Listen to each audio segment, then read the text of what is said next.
Hello, everybody.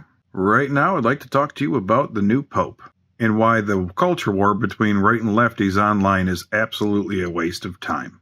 So here's the deal. A new Pope was selected, and he's from the state of Michigan. So am I. Am I excited about this? Absolutely not.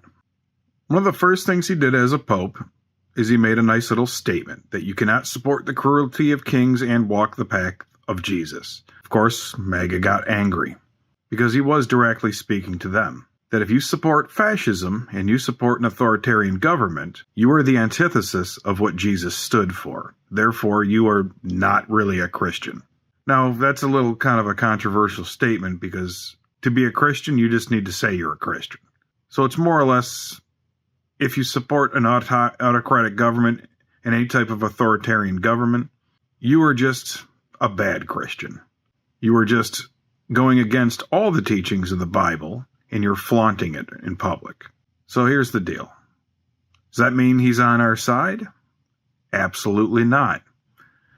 Now, behind the scenes, and this is pretty much one of the reasons I never went back to the Catholic Church after my family left when I was a small child, conservatives have been threatening to split off from the Catholic Church and create their own version of it.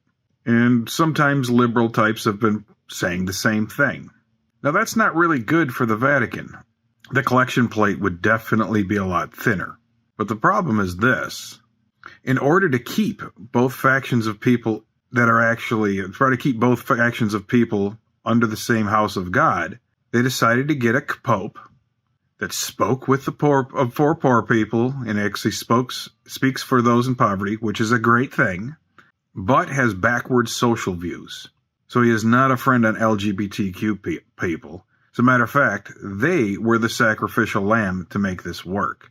And he doesn't believe something stupid like women can't be deacons, which is just a dumb reactionary point. In other words, he's a backwards old man. And it's actually filled with backwards old men. So here's the deal. If you see someone that's liberal and you're praising the Pope like he's watching out for him, just don't react. And the same thing, if you see some conservative praising him or getting angry at him, don't react to that either. Because unfortunately, the Vatican has had chance to meet the moment. But when it came to making a leadership decision, they decided to keep the church unified by throwing the LGBTQ plus community in the toilet and throwing women in the toilet, like they pretty much have always done. Now, that's sad because there are some good Catholic people out there that do, or who are adults that want democracy, but unfortunately, those people are greatly outnumbered. So if you are a Catholic, just go ahead and hang in there. If that's what you want to believe, that's what you want to do, you're more than welcome to do it. But this Pope is nothing but a half measure.